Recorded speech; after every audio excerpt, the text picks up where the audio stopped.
here with the Bmw Motorrad Club of Northern Illinois, and in this video I just want to talk to you guys about a little bit about the type of oil and fluids that I use.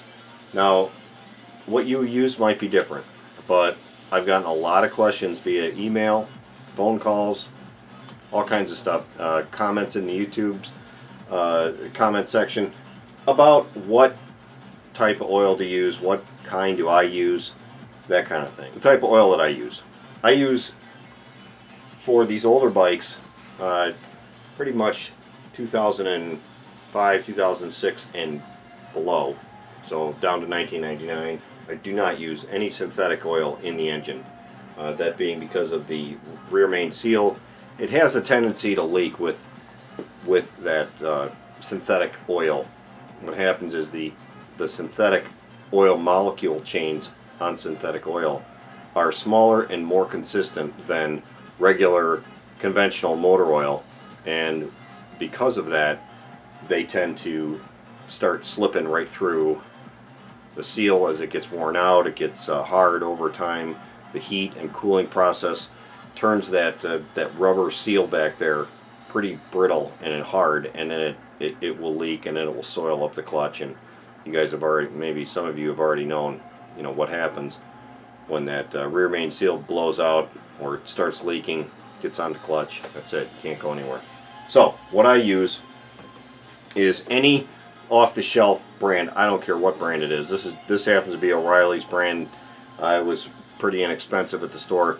Anyways, 2050 is what I use, and as long as it has a higher API service rating than what the book called for, I think the book called for like SG or something like that. This is SN. That's going to be more than adequate for that. So I use 3 quarts of this, and then I add in 1 quart of this right here, the VR 2050 racing oil. And because this has a much higher zinc content to it, I don't like to overdo it with zinc, so that's why I only add 1 quart in there. And that's to help out with the cam followers, or the, you know, if you want to call them lifters, they're not lifters, but you know, the cam rides directly on the valves. So in order to minimize the wear that could happen there, I use a little bit more zinc. The reason I don't use all of this is because the high zinc content, if it starts burning oil, that zinc will collect in the catalytic converter, which these bikes do have, and then the mileage is going to go down. It's going to start running really hot. It's going to have a whole host of other problems. So I use 3 of these, 1 of these. That's my mix. The filters I use, you can certainly use any. The BMW filter is fantastic if you choose to use that one. If you want to spend the extra money for that, it's really not going to give you any more benefit than a top quality other brand filter. I use the Bosch filters.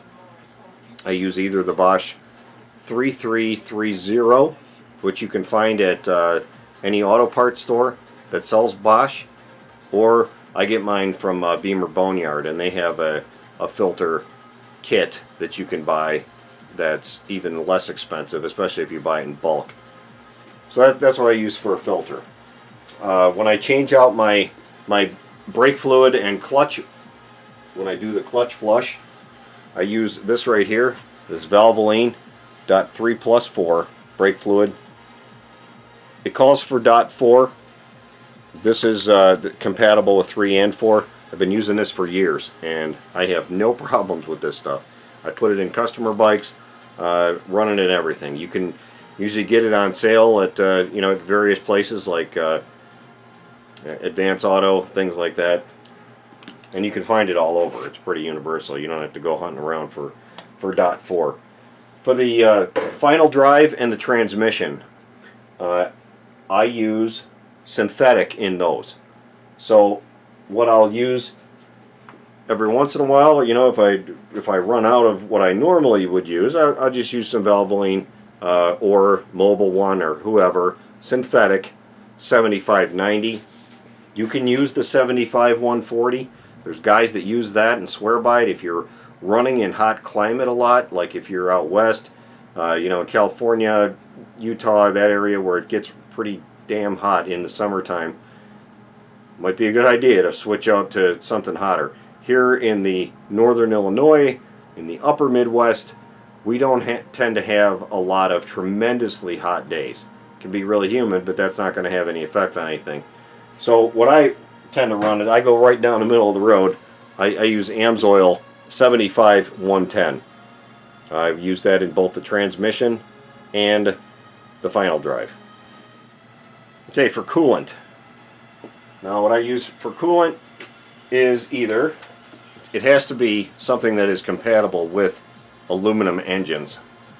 Don't use the green stuff unless it says specifically designed for aluminum engines. I use either the BMW brand, which of course is going to work just great.